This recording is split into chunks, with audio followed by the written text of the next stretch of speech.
Welcome back, everybody, to our new seminar. This is our first seminar in a while that focuses on a topic other than global English specifically. And so we are really happy to have Professor Sarmento with us, who is going to present some of her work in Brazil with us.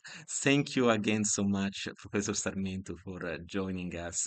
I would say the floor is yours and just take your time. We will have time for questions towards the end. Thank you so much. Thank you, Paulo. Thank you, Mona. I'll share my screen now.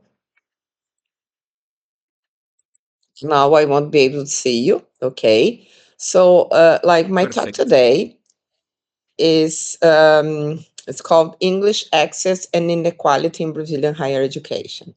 So I've been like looking into it for quite some time, and perhaps later when I finish, I can tell you how I started like researching about that. Yeah. Well, this photo kinds of summarizes what I'm going to talk about. It looks fake, but it's not. Okay, this is a famous photo that was taken in 2012 by this photojournalist Tuca Vieira, and it's really like in one photo you have those fancy balconies with swimming pool, and on the other side, a favela, right? And so Brazil is one of the most unequal countries in the world, and whenever we talk about education in Brazil, we have to bring this to the picture. So today I'm going to talk about Brazilian higher education in this unequal national context, English as a stratified resource and a gatekeeper, and EMI, or English as a medium of instruction, with some risks, possibilities, and conditions for equity. So we have this vast, highly unequal national context. So for people coming from Europe, Brazil is nearly the size of like Western Europe. Yeah, we have 212 million inhabitants, five geographical regions, this large demographic and territorial with all those differences. And because of that, education opportunities vary a lot across regions and also within regions. Okay. So, 2 years ago, Paolo and Mona were here in Brazil, and we all met and it was not even Belém do Pará, it was Pará. And it took me like nearly as long and as it took you to get there from where I'm from, because I'm really in the south of the country, and that was the north. So again, the different development paths in the south and southeast, we have higher incomes and better infrastructure. North and northeast face longer standing barriers, and the central west combines, yeah, like fast growth, but still uneven access, okay, across vast areas. About the higher education scenario, we have nearly 3,000 or 2,500 higher education institutions. But here we have some classifications. Okay, among this high number of institutions, only about 200 that are considered universities. To be considered university here, you have to offer a certain number of courses, and you also have to have master and PhD programs. And our masters are different from the masters in Europe. Okay, it's not kind of a required stage in university. Very few people go into a master's program, right? And among the universities, we can see that 108 are public. Here, by public universities, we mean they are totally tuition free, okay, research intensive, and they offer very stable careers for us, okay, professors. Tenure is granted after 3 years, but like after you enter, which is a highly competitive process, uh, it's very hard that you won't get tenure. I mean, really hard. I don't know anybody. Okay. And so once you, what we call a concurso, okay, which is the set of tests for you to join the career, you are there, you know. So it has some implications, which I'm going to talk about later on. Uh, Higher education has been expanding, but again, unevenly. What we have, in spite of a lot of universities, most people join the private institutions, okay? And nowadays, over half join distance education. And this is, would not be a problem on its own, but it becomes a problem because they offer very cheap service, you know, not only in terms of how much they charge, but also like you have one instructor for like hundreds of students, I mean, very little help. So it is a problem. Yeah. Uh, especially for the public universities, we have a national exam called ENEM. I'm going to explain later. Okay, with you, everybody can take, but a few universities also have their own selective process, and sometimes they go hand in hand. Like some of we have a fixed number of openings every year. Okay. And the universities do have to declare how many openings they have for each different program. Okay, it's when once you join the university, you join for a very specific like program. Okay, like I would say civil engineering, or to be an English teacher, to be a translator. Uh, and we have affirmative action policies. I am from a public universities of the federal government, because we have federal, state, and municipal governments that rule universities, and like 50% of the openings are for affirmative action students. Okay. However, what has been happening is this broader access doesn't really ensure that students who join the universities through affirmative action policies will be able to remain in university, okay? Because they still face strong financial, academic, okay, and many different types of problems, and related to language as well. Just a few numbers. Tertiary attainment is like 24% of the cohort, the 25 to 34-year-old cohort has a higher education degree, which is considered very low compared to OECD countries. Only 1% hold a master's degree, and like 0 point whatever hold a PhD degree. But workers with tertiary education earn nearly twice as much than students with upper secondary education. So having a higher education degree does count in terms of the workforce. Well, Brazil is multilingual, but it is a different situation than from other countries that have like indigenous and heritage language. We have so those heritage language that we had a lot of German immigration, for example, where I'm from, German and Italian, and then also Portuguese immigration, but then it's the same language. And then we have this like here we have Hunsrückisch, which is a kind of dialect from German that still exists, but not really. You know, if we think about commodification of language, it's much more a language to attract like tourists for some small cities than it is actually a functional language. And so these languages are spoken for well under 1% of the population, and in very specific countries. So we have Portuguese as these official and dominant languages, and it also dominates the university scenario. Okay.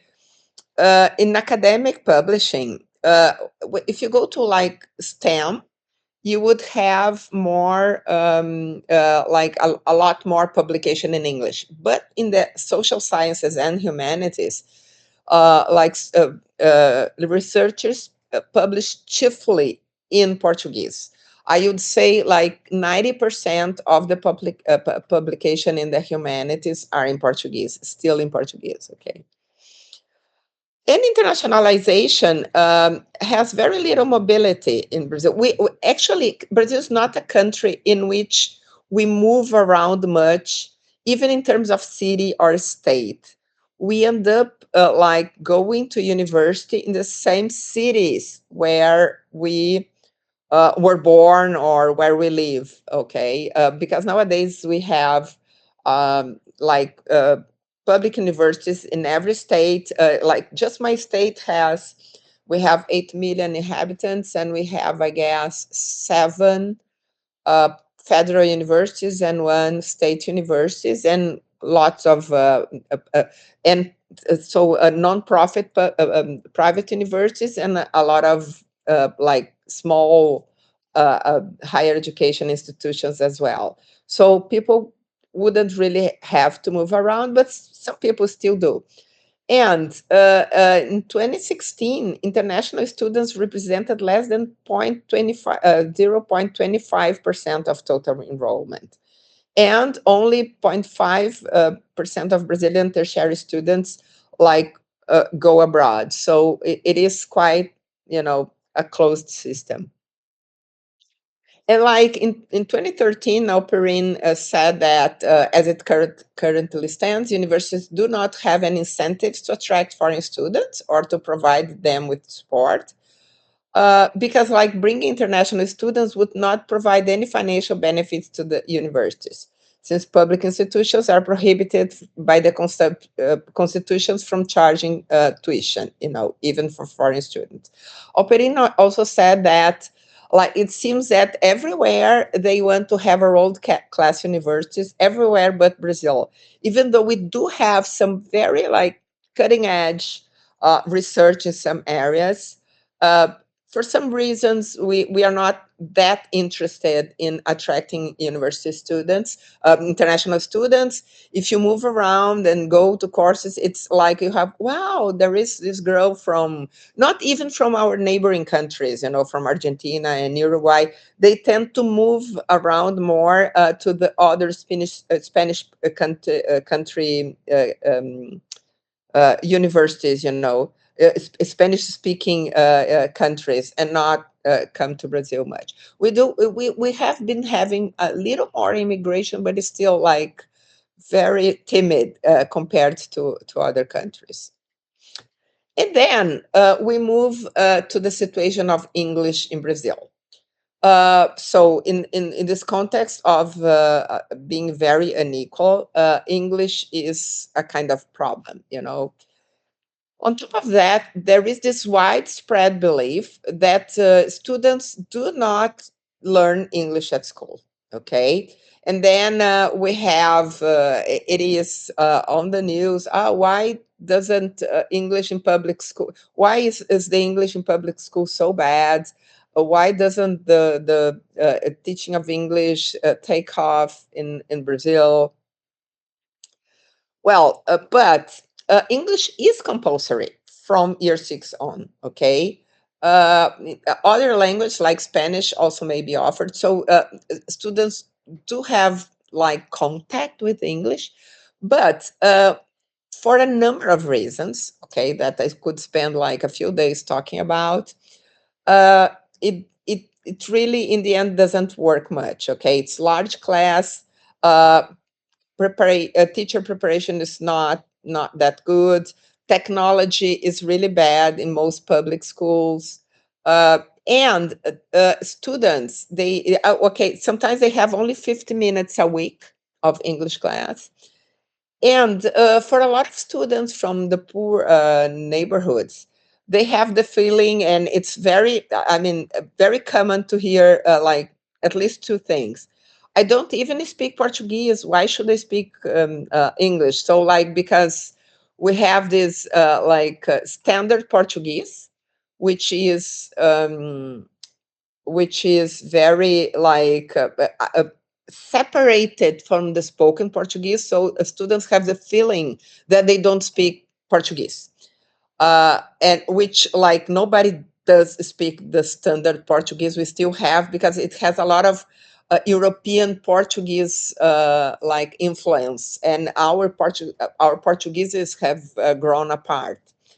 And they usually say, I will never go to Disneyland. Why should I learn English? Okay, so they just see English as the language of going abroad, and but I'm going to show you it's not. Yeah.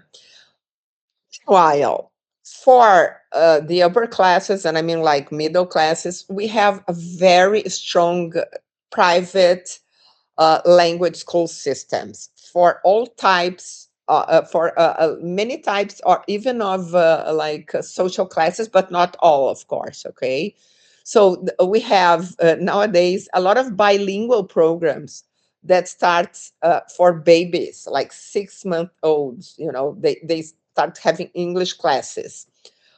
Many bilingual regular schools have, and by bilingual, it's usually, I mean, I would say it's English in 99% of cases. We do have some French or German bilingual schools, but most of them are English.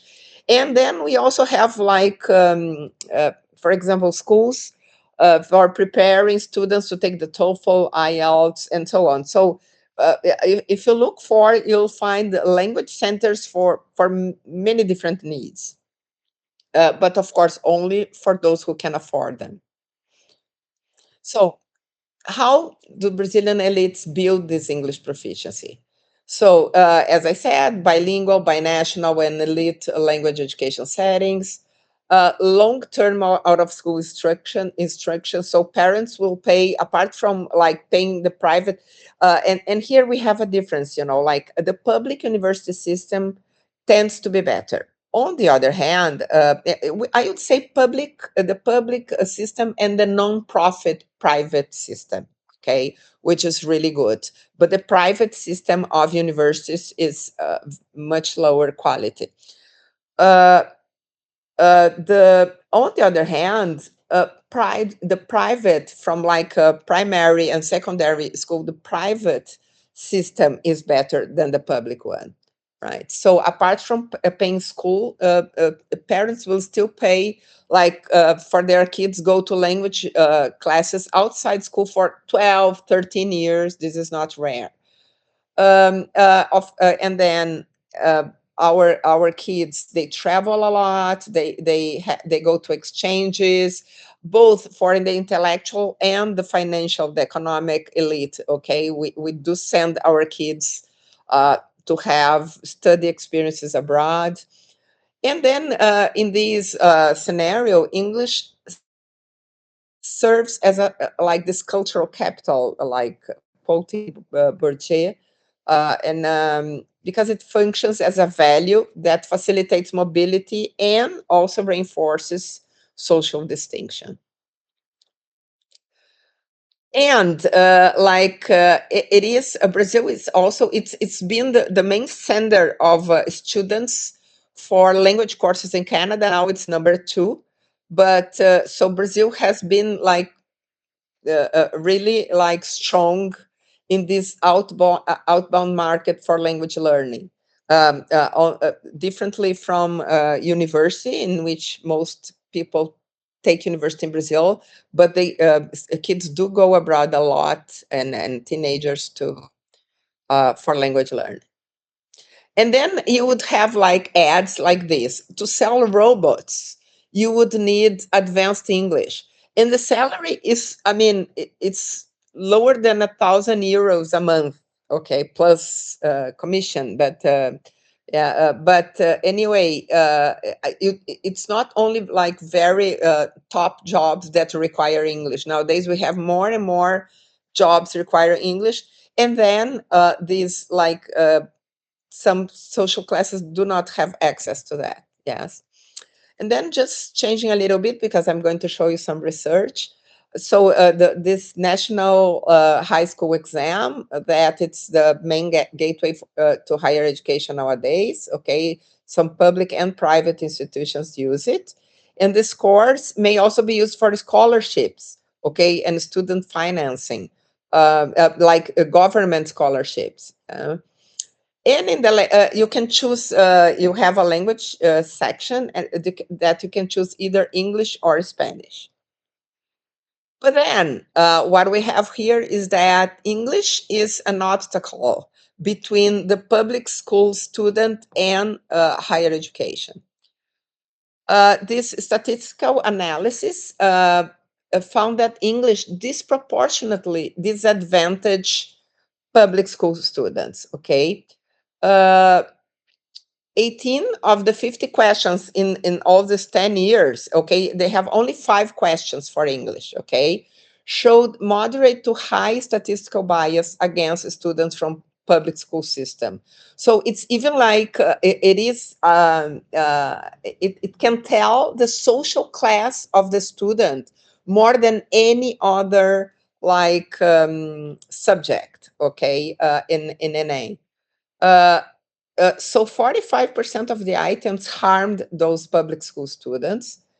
And like if removing English from the test would benefit public school students by 11,000 positions in 2019. Okay. So, and then as it is in the language blocks together with Portuguese, like our mother tongue, it can lower the overall score of otherwise strong candidates if it was not for English. Yeah. And then we can think of about the concept of like linguistic justice or linguistic injustice. We usually think about this concept like when we think of children in their own country that cannot access school in their first language. But I would say that we can apply this concept here to Brazil, yes, because like English is a gatekeeper. Yeah. And then public school students with limited exposure face structural linguistic injustice because they do not have access to many practices and many things that happen in English or through English here in Brazil. Uh, and we have these private pathways, but the consequences are public. Educational policies in Brazil, as I have explained, they have very limited impact on the most privileged kids. And then talking most privileged, I mean, I would be considered privileged, okay, as a university professor, even not economically that close to the top, but we have access to things, yeah. And but the public policies do affect these families with which cannot pay for additional language access. Yeah. So, in my point of view, the divide is already there. Okay, English acts as a gatekeeper. Okay, that compounds privilege and shuts out those who cannot pay for access. So, if English already structures access to opportunities outside the university, what happens when the university ignores that inequality? And then I'm just going to explain the situation of English as a medium of instruction in Brazil a little bit. Okay, until 2010, we had, I mean, just isolated initiatives, and it was not a research agenda. So in the early 2010s, we started this program, Science Without Borders, okay? And then we had the English Without Borders, which was this big program for teaching English and other languages in universities, okay? And then it was the first time that we actually started looking about this additional language situation in higher education. In 2014, the British Council, and then we started having a lot of these international agencies coming to Brazil to solve our problems. So in 2014, the British Council invited a few professors to go to Oxford and to take this EMI course, which in not even Oxford knew very much what to, I mean, what such a course would look like. I was one of these professors, right? And it was just okay, an introduction, but not really teacher preparation. In 2016, we had the first national mapping of EMI in Brazil, and it featured very few initiatives. And then from 2017 onwards, we started having workshops for teachers across Brazil on how to teach EMI, and I conducted, uh, I mean, a few dozens of those all over the country, and then we had the second guide, like the second survey for universities, and again the British Council had like a collaboration call in which they funded a few projects to boost EMI in Brazil.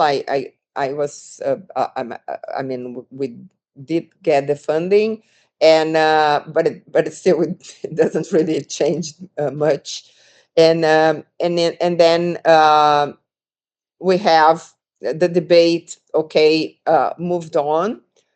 We had some EMI conferences in Brazilian universities.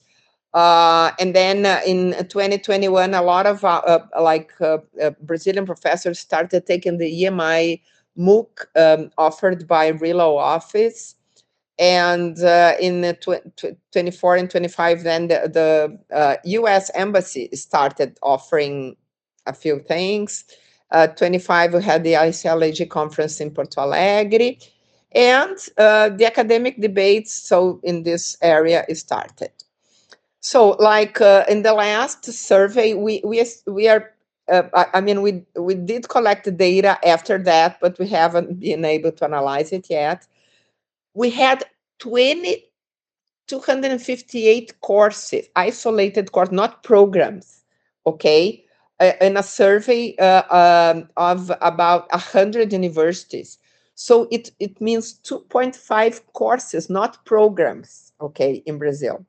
The postgraduate situation is a little bit higher, but it's still English is not a language tuition of teaching in Brazil. One undergraduate program in the whole country and two master's program in English. So the language of like teaching university in Brazil is Portuguese.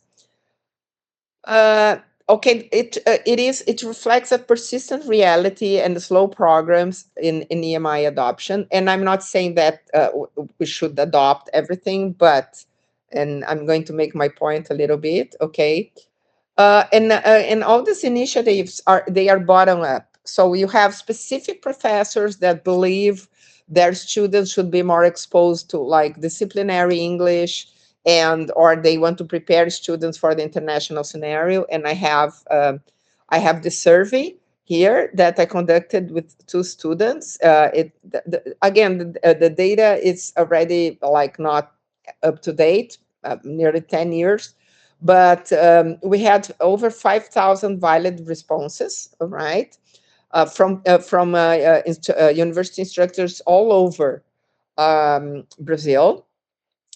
And when we asked why they should teach EMI, the main reason was to improve Brazilian students' English. So as you see, we are not very good at attracting international students. So the main reason, and here I'm talking about 3,000 people, and like foreign students participate came in second. They could tick many boxes, right? And third came a teacher's fluency improves, because a lot of teachers say, well, they go abroad to take a sabbatical, and then when they come back to Brazil, they stop speaking English, and end up losing out because they do not have a lot of opportunity for that. Yes, and then English for science and technology, or internationalization at home for students. So why am I and why now? what I believe is that the divide already exists. Brazil shows this unequal English access, but we have to remember that we do have like different types of students. I mean, happily, fortunately, we have more students from the lower like social levels coming into the country nowadays. And some of them have, okay, some like pre-intermediate English, but they do not have these opportunities provided by their parents as the upper middle class does. Okay. And if we deny curricular English medium opportunities, it protects no one and hurts those without the private roads to English. Yeah. And I believe when well supported, EMI can expand meaningful engagement with disciplinary English, okay, for those non-privileged students on campus. And the real risk is not doing EMI. So EMI is not going to enlarge the divide. The divide is there. Okay, like the upper middle class doesn't really care about public policies. The parents send them away all the time to learn English and even for professional opportunities abroad. Yeah. EMI could prepare like those students for scholarship, research groups, jobs in Brazil. Because what happens is that when we have, for example, Erasmus opportunities here, only the rich kids can join these programs. Yeah. And then well-designed EMI could embed exposure, and facilitate participation inside universities, and not to outsource them to private language schools. And then in the survey with the instructors, what they said that like the conditions for actable EMI, they would need institutional commitment. So like the universities should be on board with offering a few more courses. Yeah. Uh, so and as I said, we all have tenure. So a top-down like policy in universities would never stick, okay? Because like instructors would just say, no, I don't want to move into English. So we'll never have this like what happened in other countries in that everything, all the teaching moved to English. Yeah. And what we see is that teachers they want more pedagogy training in terms of active learning, translanguage, English as a lingua franca or global English, academic literacy, and so on. Yeah. More collaboration and support, and of course, with ESP and EAP together coming along, and like because most students will be Brazilians, we can have the strategic use of Portuguese, to help, and frequent formative checks to see if the process is happening. So, what I believe is that EMI will not create the divide that is already there. Yeah, with the right support, we can reduce the divide, okay, and equip Brazilian students to pursue opportunities historically concentrated among the privileged ones. And access without attention to power naturalize dominance, whether attention to power without access exclude learners. So we should be aware of the dominance of English. But anyway, uh, we cannot not provide this to students because it would be highly unfair. And and that's it. Thank you so much. Thank you so much for this wonderful presentation, Professor Sarmento. Um, I really enjoyed this talk, and I was really surprised because uh, I talked a lot about the Brazilian context, and I was so surprised because about 85% of the things that you said seemed related. It seemed like you were talking about my country, actually. I was so surprised by how many connections I could find there.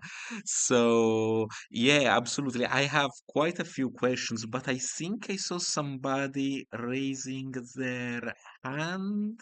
So, if anybody would like to speak up or write in the chat, we can read it for Professor Sarmento. Otherwise, I have questions and I will take advantage uh, of that. Uh, I think Denise said she wanted to speak.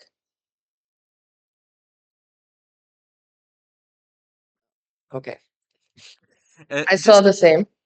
Mm. I wanted one clarification when you showed the slide about the EMI implementation in the various courses and programs in Brazil. So by courses you mean like individual modules inside Exactly.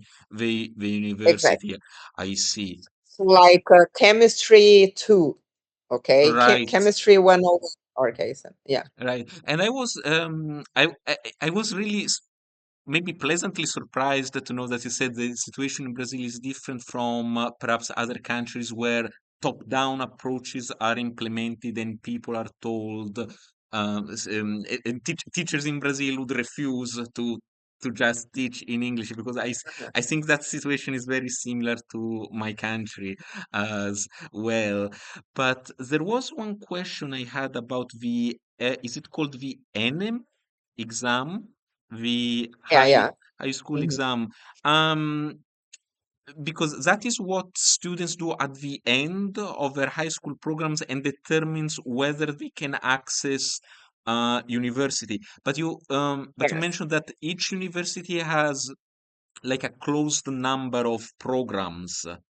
Like only a certain number of students can access those programs. Exactly. But and Yeah. that depends on their performance on NM, or they take a separate exam for that. How does it Yeah, work? well, it depends on the university, like, for example, telling you about the case of my university, 30% of the openings are through NM and 70% are through our own selection process, okay, which is not very different from NM, but it's local. Here in our state, we are very local, okay, we don't even like people from other states. I'm joking, but in a way it is like that, I okay. understand. I understand. Yeah. Uh, Uh, I see a question in the chat. So, are there yeah, studies to but try to I think improve public school students' situation regarding English improvement? yes, Denise, there are. But and I had some discussion related to funding. Okay, what happens is we have this still education, like universal education is not something that has been happening for too long in Brazil. I would say that in 1950, no, 1960, only 50% of people were literate.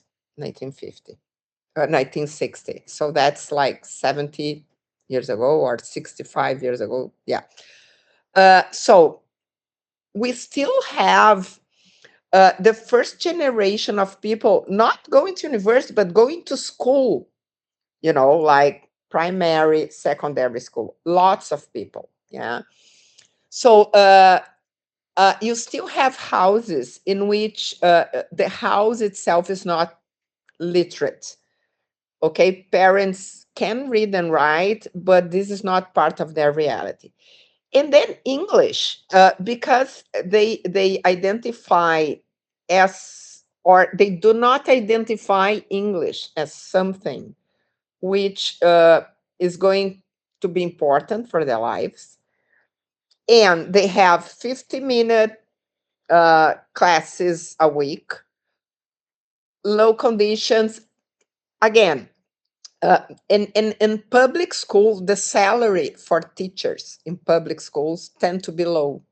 So what we've been having nowadays is that uh, perhaps people students who go to the better universities, to the best universities, they do not join in the end the public school system. They go to private to teach English, for example, in private schools, or even want to join universities. We have a federal system of schools, but with a very hard selection process for teachers to get in and to become a teacher. You know, uh, so it is a very uh, complex problem, but we do have a lot of people looking into it. I used to do some research about that before I started researching the higher education scenario. Yeah, but it's not of a simple solution. Also, okay, we have to remember that we have 180,000 schools in Brazil. 100, nearly 200,000 schools. Okay, some of them, and then Rafael can even talk. I mean, and you've been to Pará, yeah. Some schools are only accessed by boat. Okay, and teachers have sometimes to travel like for 3 hours on a boat to get there, you know. And then so it is really a complex situation, and so yeah, don't know if I answered your question, but that's pretty much it.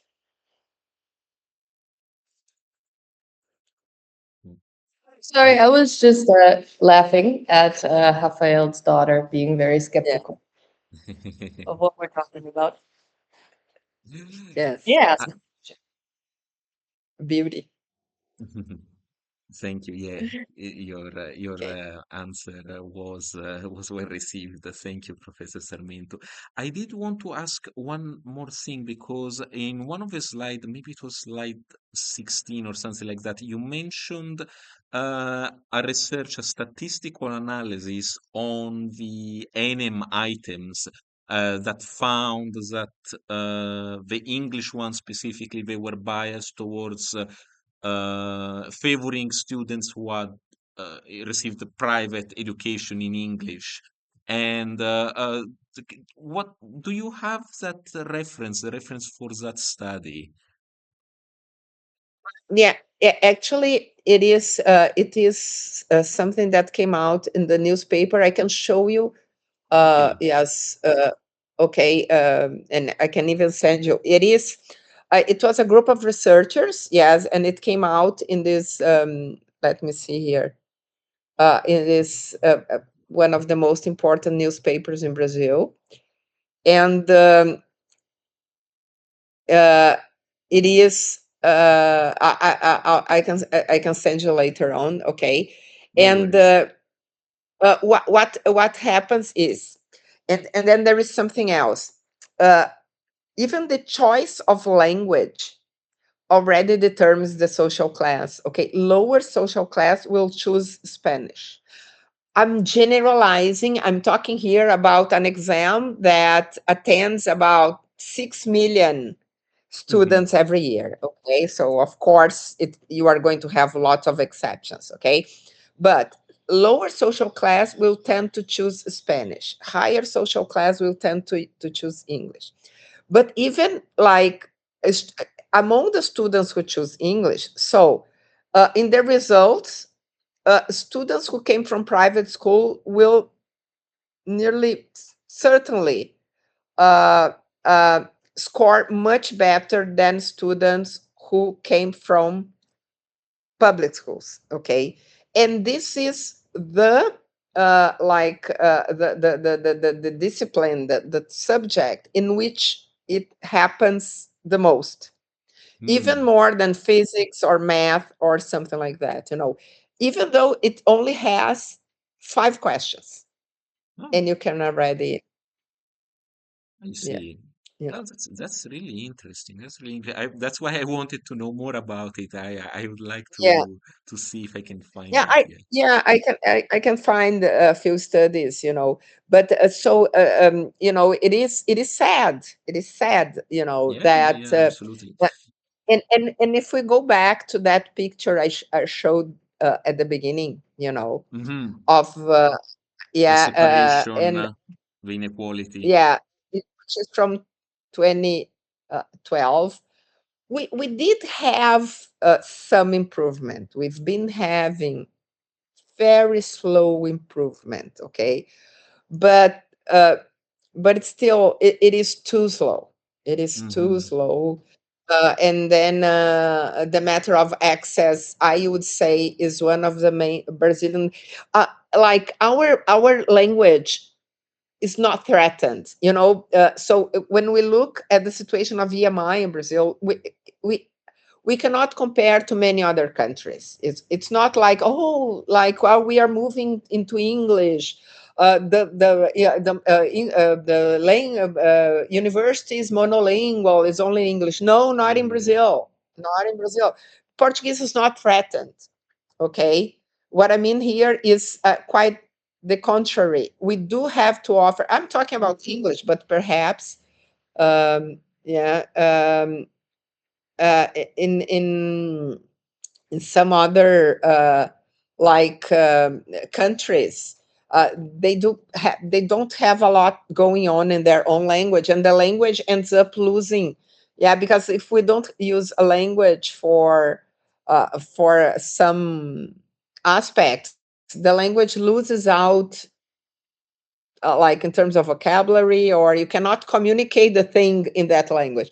That's not the case of Portuguese. We can do everything in Portuguese. It's a very strong language with that caters for all the needs. And I see. Yeah, absolutely. Again, this, uh, I would say 85%, 90% of the things that you said about Brazil really reminds me, really reminds me of my national context. I would say a lot of what you said applies here as well.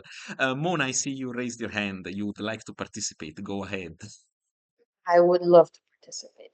Um, I was actually going to ask about the same thing about that study, but um, now I need to organize my thoughts. No, as always, obviously, I appreciate your very straightforward and to the point explanations of things. I was curious about, you showed a statistic about uh, reasons for doing EMI, and the main reason being improving English proficiency.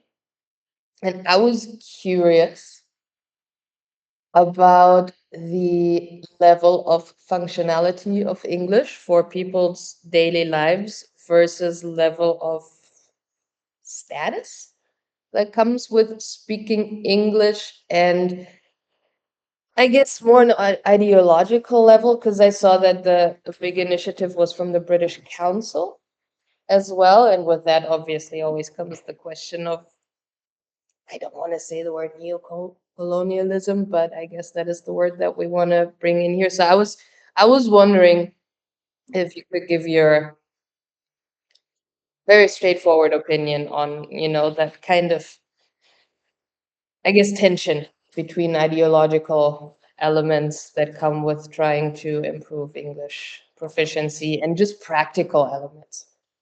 well, we do as in any other country. The point is, and this is a very strong point I'm making. Middle class talks about the colonialism, but they have, I mean, I don't see any middle class in university professor family that really talks about colonialism, whose kids are not in an English language center studying English. So all this talk about colonialism, which is okay, should not provide access to English, whatever English it is, for lower income families. Because the upper income families are there, all right, studying English. So, and I think that the access paradox is really like, you know, encompasses it all here. Well, we should provide access, like, bear in mind that yes, it is the hegemonic language and everything, but uh, if they do not have access to English, whatever they say will not be heard. Yeah, I always, as one example, yes, when Philipson talked first about linguistic imperialism, he was in a Danish university. Never ever crossed his mind to talk about that in Danish, right? The idea was not translated into Danish and published in Danish because nobody would be talking about that and quoting and citing Philipson, that I'm sure received like millions and zillions of citations. So, and then this is one thing that I, okay, yes, all right, it is colonial, uh, but these international agencies, they try to have more influence than they actually do. Okay. Because the British Council, for example, has influenced a lot of curriculum uh, all over the world. Yeah, that's not the case of Brazil. We have a very strong national textbook program. I mean, the biggest in the world.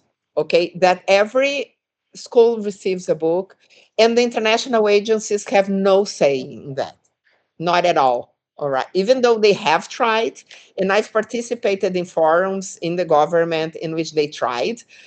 Once, we had there was like a lot of international agencies in a country in which they have a lot of surfers. Wanted to bring a lot of surfers to Brazil to solve our problems of English, in which the guys would surf in the afternoon and teach English in the morning. Yes, I heard that. Oh Going to my say the God. name of the country. Yes. Okay. So, I mean, uh, as if the problem was just, having English speaking people, uh, and that's it. So, yes, we have to be aware of that, Mona, but the point is, and this is like, oh, okay, well, we should teach Spanish. Yes, we should, but your kid is there learning English. Yeah. So why should not people from lower social class also learn English and Spanish? All right. Okay. And Spanish. It kind of makes sense in some parts of Brazil where I'm from. I'm 4 hours away from Argentina. Okay. We have a lot of schools on the border, but like where Rafael is nowadays, Spanish is like, he is how many hours away, Rafael? Uh, like driving, I would say. Can you hear me? I'm not sure how many hours, but we have Venezuela, Colombia, but not that big thing as in the south. In the south, we do have more contact with Spanish medicine. Yeah, but I mean, it's not that people were going to commute to Venezuela and in Colombia, No, like, no, not at all. Maybe closer to Guyana or something. so Spanish does make sense, but it is not when we talk about higher education. Yes, if I mean, English is the language, for better or for worse. It is the language. We are here communicating in English, and we have people from different nationalities. So yeah, it's much easier, like, said than done. Yeah, to provide the students with lots of English. Yeah, and yeah, I'm quite radical in this respect. I think people should, Which is why I asked the question about the yeah. ideological element, because I remembered a conversation we had. No, it's actually quite an interesting thought to just look at it from the opposite point of view, if it even then prohibits certain people from accessing English education if we focus too much on, you know, ideologically teaching the right English or providing the right kind of English. Yeah, and like from like the research I conducted, even with publics, like primary, secondary school teachers and higher education, I have really heard much related to the native speaker myth. You know, Mhm. uh, it is even without a lot of theoretical thought. You know, in the end, it is it's English as a lingua franca, global English. I don't know my Brazilian friends here that perhaps can help me out, but we don't see I mean, in private language centers, yes, okay, because because they want to differentiate their students, like to speak a better English, but which would be mostly American, yeah. Um, but in the public school systems, I mean, we have as we say em português, o problema é tão mais embaixo, you know, it's you have to start with the basis, so much so that it wouldn't you wouldn't even think about that, and not even in when we talk about EMI. And I've been to over 20 institutions in Brazil, even like in Rafael's institution a few years ago, and uh, that's not that's not the point, you know. Like people will in the conference we had here last year. Rafael's university has campuses all over the state, which is a huge state. You know, I mean, it's bigger than most. I would say nearly all countries in Europe. Yeah, in terms of geography, like distances. And then there was this teacher who works with petrol, and his English is not very good, but he says that he has to teach EMI because in like very distant part of Pará, because if he doesn't, his students will do nothing with their diplomas. They need to use English, you know. So it was, and he was a plenary speaker. I invited him as a plenary speaker, you know, and like not even having the best English, he spoke in English with a very beautiful Brazilian English, and he like and you know he teaches in English. Okay, so even like this discussion of, oh, what level of English should teachers be, B1, B2? I First of all, I think this classification was thought for the European context, not for the Brazilian context. Okay, so A1, A2, this is not universal. This is not gravity that will work in a similar way all over the world. Yeah, this is like something man-made or human-made, and that should be applied with a lot of critical mind, you know, outside of Europe. So whenever they start talking about that here in Brazil, I'm against. You know, I think we have very few initiatives. So if somebody wants to do it, let's help this teacher. You know, let's do it. Okay. That It's that that very that, fair. that was a really interesting perspective. Have you published works on this topic specifically? Because if you haven't, I really believe it should be published. It should be. It's a very interesting perspective that should be communicated, I believe. I do have one, yes, one paper about that, and now a little advertisement. And in 20, and now in October, our book is going to come out. It's a book. It's EMI for language teachers. Okay, from the TESOL uh, publishing house, and we have a whole chapter dedicated to access. Okay, and I how, see. I mean, ways to do it. Okay, this book is like a kind of manual, teacher's manual, I but get it. for Yeah. how can English language teachers help in this context. And we have a chapter about that. But I have, um, yes, I have a paper about discussing that. Uh, yes. I see. I will have to find it later and have a look. Yeah, I Uh, can send you. Yes. Oh, that's perfect. I just wanted to read something from one of our attendees who wrote in the chat. Said, "Thank you so much. It's 4 a.m. here, so I'm unable to speak up, but this was a very interesting presentation.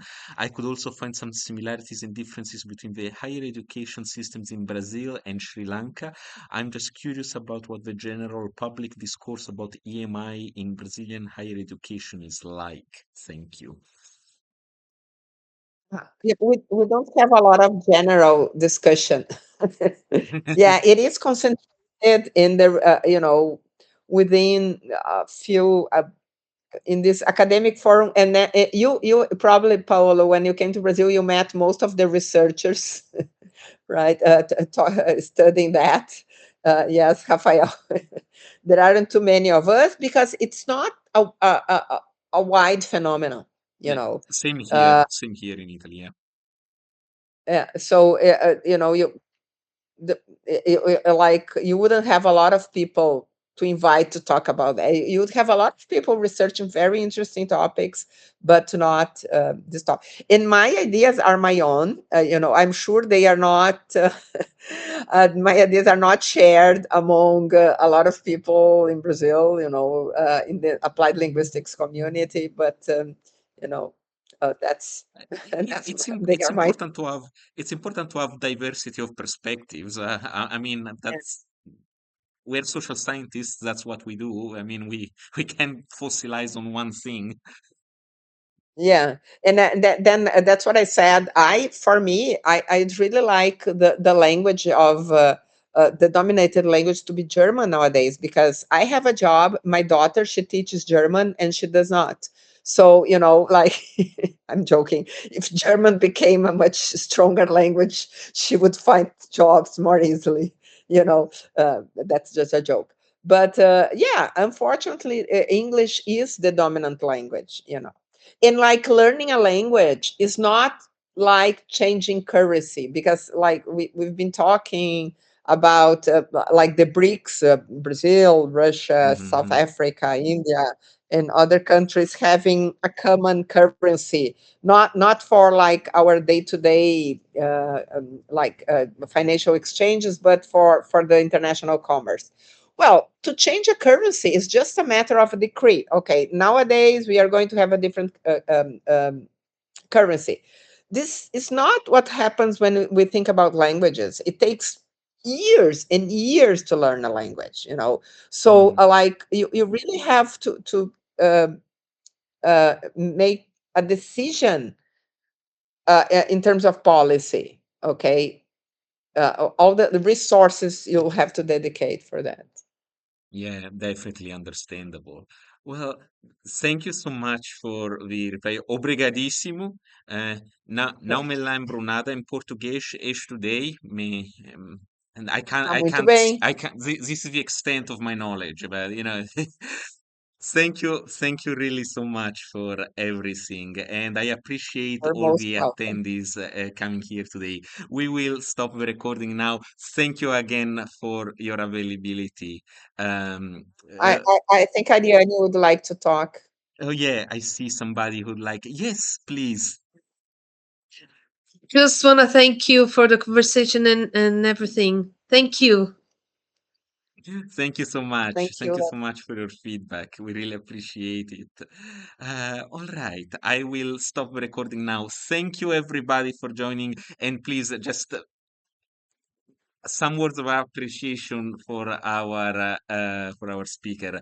Really, really loved the presentation and the discussion today. I learned a lot, and I'm definitely going to think about this in the future. But thank you again for everything. Okay, thank you.